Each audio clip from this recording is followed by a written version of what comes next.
Morning. Welcome to Basic Electrical Engineering, Unit 4, Electrical Machines, Lecture 20, DC Motors. In the previous session, we have discussed construction of DC motor, and today we will discuss what are the different types of DC motors and also the working principle.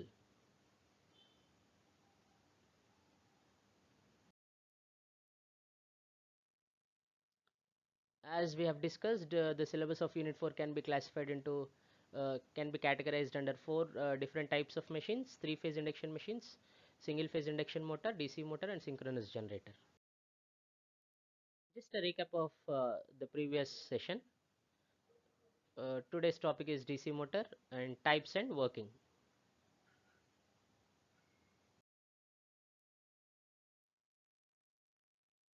What is a machine? An apparatus using mechanical power and having several parts, each with a definite function and together performing a particular task, is known as a machine. A machine is a piece of equipment which uses electricity or an engine in order to do a particular kind of work. Now, the classification of DC machines: separately excited, self-excited, and self-excited is again classified as series, shunt, and compound. A separately excited DC machine is one in which the field coils are excited by a separate DC source. A self-excited DC machine is one in which the field coils or the field windings are excited by the machine itself. And compound is again classified as cumulatively compound and differentially compound, and cumulative compound and differentially compound are further classified as long shunt and short shunt.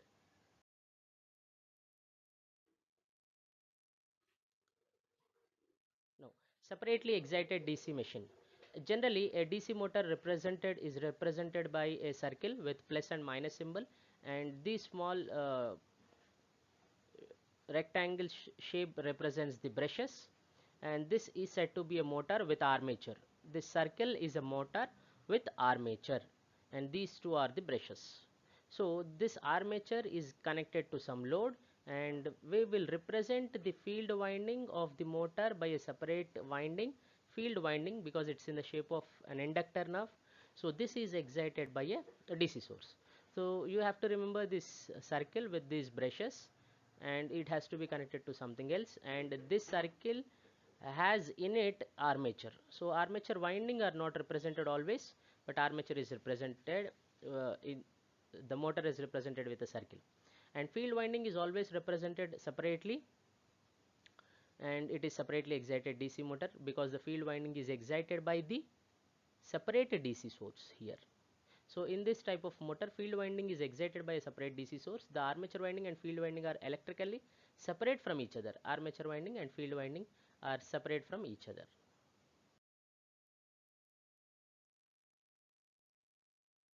Now, self-excited DC machine. In this type of machine, the field winding is connected across the main voltage terminal instead of separate voltage source. Self-excited machines are classified as three types, as you know: shunt wound DC motor or DC shunt motor, we can say, series wound DC motor or DC series motor, and compound wound DC motor or DC compound motor. Now, shunt wound DC motor or DC shunt motor, both are same. In a shunt wound motor, the field winding is connected in parallel to the armature winding and is directly exposed to the entire terminal voltage. You can see this. So this circle represents the motor with armature, and these two red symbols above this are brushes, and to this, that means there is some armature winding inside this motor. To this armature winding we are connecting field winding. This is field winding which is connected in parallel to this, which is connected in parallel to this armature winding, that is in shunt. Shunt is nothing but a parallel. So to this armature winding inside this circle there is another winding, field winding, that is connected in parallel, and to this completely we will connect some load, right? So to this there will be some back EMF EB, and there is a resistance RA. RA represents armature resistance, IA represents armature current, IL represents load current, ISH represents shunt current. RSH is the shunt field resistance. This is current. This is represented by shunt field. Even though it is represented by a winding, its resistance is more important. So resistance is RSH, shunt field resistance, shunt resistance, and ISH is shunt current, current flowing in the shunt branch, shunt field winding. So you can write the expressions from this. So IA, if you observe this, IA is equal to IL plus ISH. So IA plus ISH, IL is equal to, so I is equal to, or supply voltage you can say, you can take a supply from this or you can connect a load to this, both that is the load current or the current is being supplied by this and it is given to armature as well as shunt field winding. So I is equal to IA plus ISH, or IL is equal to IA plus ISH. Similarly, what is the voltage? We applied voltage, it is same as the voltage across this motor or voltage across this shunt resistance, that is ISH into RSH. So the voltage here is same, the voltage here is same, the voltage here is same. You can write ISH into RSH. And what is the V is equal to? V is equal to E plus, what is the voltage? E plus IA into RA. In this, there are two terms. This motor equivalent can be represented by a resistance RA. So the current is IA. So RA into IA plus there is an back EMF that we have discussed in the previous class. So EB. So E plus IA RA or EB plus IA RA is the voltage, applied voltage or the load voltage.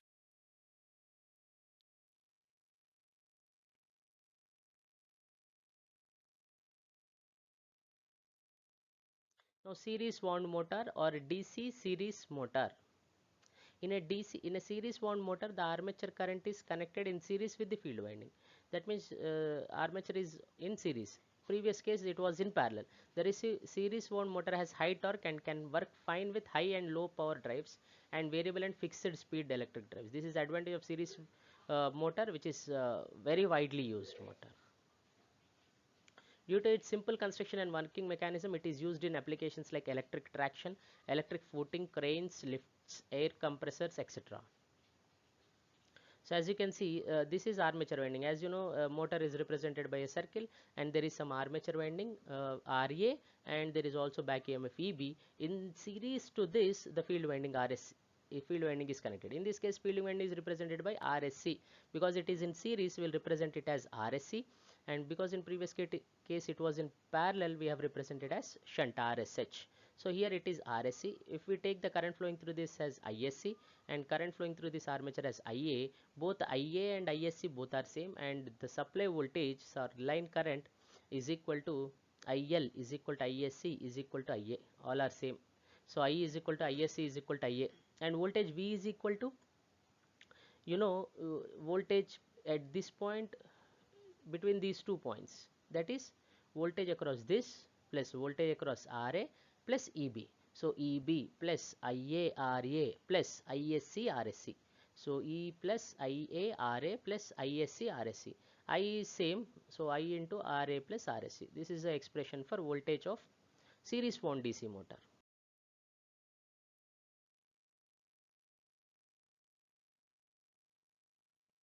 Now compound. In compound motor is a combination of both series and shunt type motors. It has field winding connected both in series and parallel to the armature winding. This type of motor can be connected in two ways, long shunt and short shunt. So this is, you can connect, this is armature and this is series field winding, this is shunt field winding. Similarly, this is armature, this is a series field winding and this is a shunt field winding. If you connect the shunt field winding across these two, it is a long shunt. If you connect shunt field winding only across armature winding, it is nothing but a short shunt. You can write the expressions for this as we have done in case of series and shunt motor. Now working.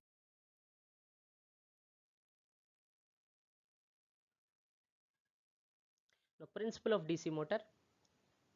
No, the basic working principle of a DC motor is whenever a current carrying conductor is placed in a magnetic field, it experiences a mechanical force. This is the basic principle.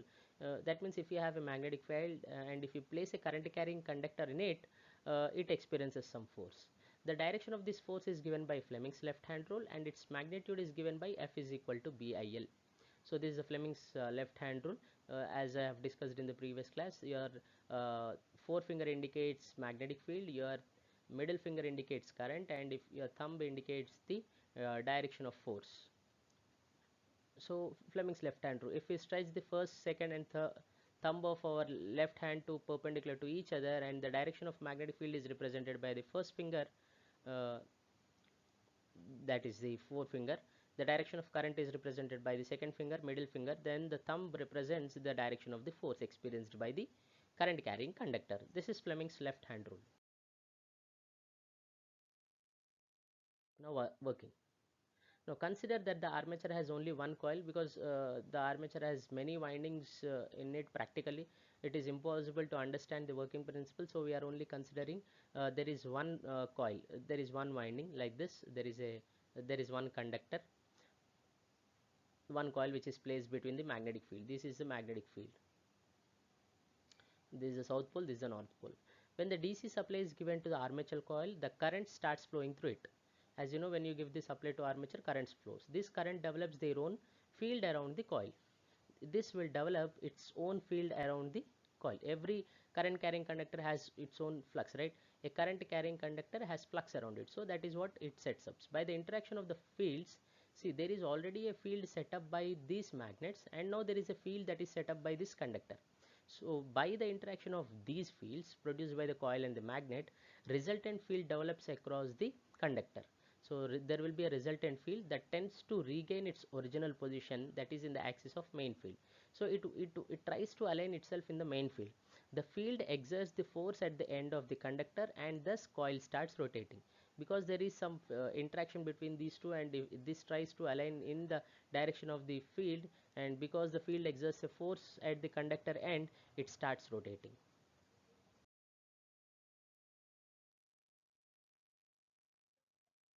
Let the field produced by the main field be Fm, and this field rotates in clockwise direction.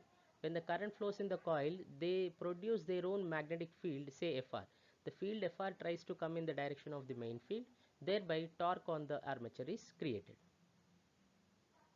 So there is some force that is created, the main field force, and the field rotates in clockwise direction. When current flows in the coil, they produce their own magnetic field, as we have discussed in the previous session, and because of these two, there will be a torque that is developed in the armature coil. The actual DC motor consists of a large number of coils. As I have told you, the speed of the motor is directly proportional to the number of coils used in the motor. Its speed depends upon the number of coils. So the one end of the conductor are kept under the influence of the north pole, and the other end is kept under the influence of the south pole. The current enters into the armature coil through north pole and move towards the south pole through the south pole. When the coil moves from one brush to another, at the same time the polarity of the coil also changes. Thus, the direction of force on the torque acting on the coil remains same. So whenever, because the torque or the force sometimes may not be same if we assume, but because of this action that is taking place, one end of the conductor is being placed in the north pole and the other is placed in the south pole, and current passes through it in from the north pole and moves outward towards the south pole, and because of this the torque acting on the force or this will be same, otherwise the uh, motor will vibrate. So in order uh, to avoid this force and torque must remain same, and this is done by this.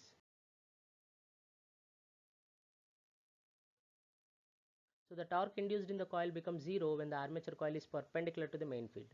Armature coil, when it is perpendicular to the main field, torque will become zero. The zero torque means that motor stops rotating. For solving this problem, the number of armature coil is used in rotor. So if one of their coils is perpendicular to the field, then the other coils induce the torque and rotor moves continuously. So this is what is made in order to make motor run continuously. If one Because if when the torque is zero, the motor stops, or when we can say armature coil is in perpendicular to the main field, we can see this in torque expression also. Armature coil, if it is in perpendicular, theta is equal to 90 degrees, torque will be zero. So in order to solve this, number of armature coil is used in the rotor. So if one coil is perpendicular to the field, the other coil will induce the torque. So as a result, the motor moves continuously. Also, for obtaining the continuous torque, the arrangement is kept in such a way that whenever the coil cuts the magnetic neutral axis of the magnet, the direction of the current in the coils becomes reverse.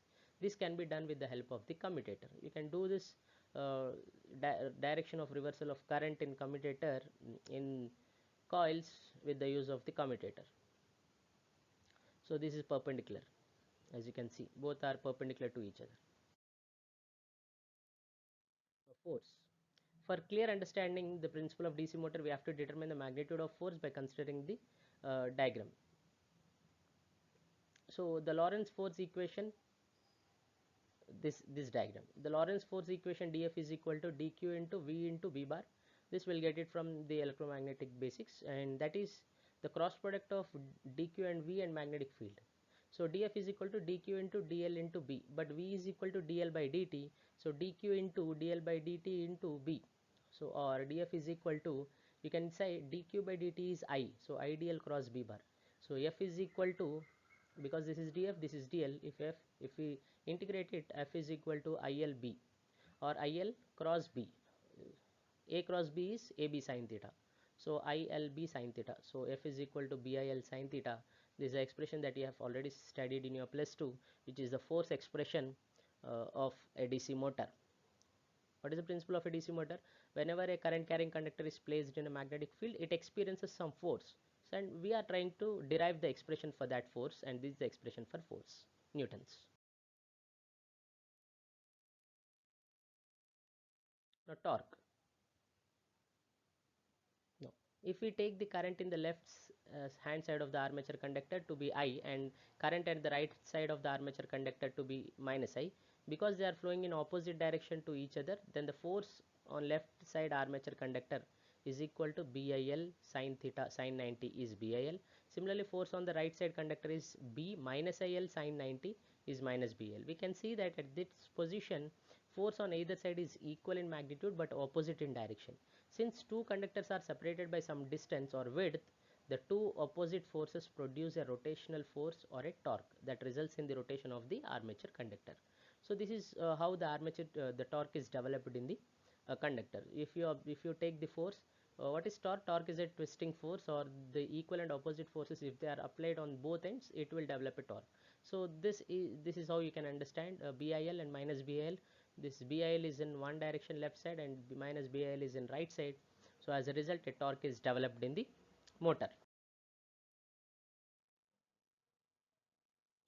Now expression for torque. Let us consider R is the average armature radius, L is the effective length of each conductor, Z is the total number of conductors, A is the number of parallel paths, and A is the armature current. I is the current through each conductor, so armature current by A is number of parallel paths, B is flux density, phi is flux per pole, P is the number of poles, A is the area of cross section, 2 pi R L by P. This is area of cross section per pole, so 2 pi R L is the area, per pole is by P. So force is equal to BIL. Force on each conductor is BIL, and torque due to one conductor is one conductor. So average armature radius is R, so it is BIL. Now as I is equal to IA and B is equal to phi by A we have seen 2 pi RL by P per pole. So total armature torque is equal to torque due to one conductor into total number of armature conductors. Torque due to one conductor was given by BIL into R, and into total number of conductors is Z. So it is B is 5 by 2 pi RLA into I is IA by A into L into R into Z. You can cancel these terms and you'll get P phi IA Z by 2 pi A. 1 by 2 pi can be 0.159 into 5 into IA into Z into P by A. This is the expression for torque. 1 by 2 pi 1 by 2 pi A into P phi IA Z. As Z, P and A are constructional features of the machine, Z is the total number of conductors, P is the poles, A is the parallel paths. Parallel paths are nothing but it is a type of design. Therefore, all these are constant because they are the constructional features. So torque in general we can say is proportional to flux and armature current. It is proportional to flux and armature. Hence, for a given DC motor, torque developed in its armature depends on its flux per pole phi and the armature current taken by it.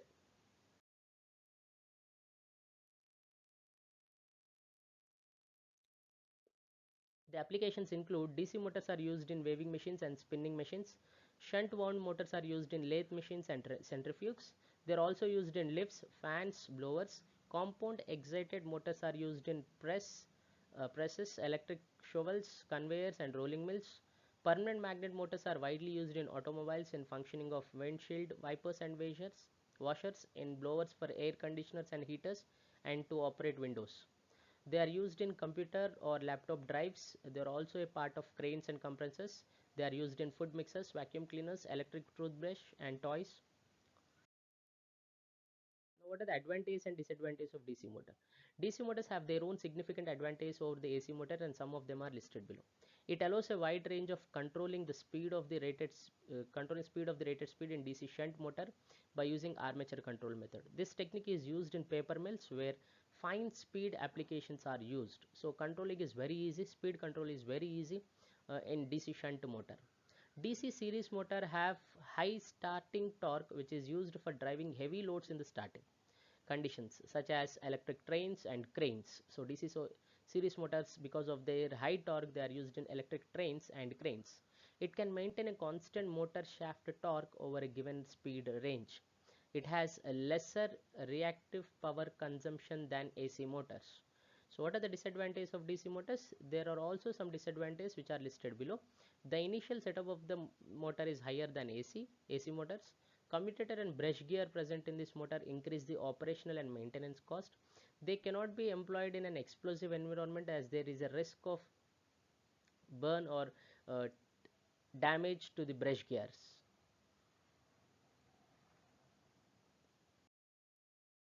So this is the end of the lecture 19, Basic Electrical Engineering, Unit 4, Electrical Machines. We have discussed DC motor. What are the different types of DC motors? DC shunt motor, DC series motor, DC compound motor, and its working principle. Thank you.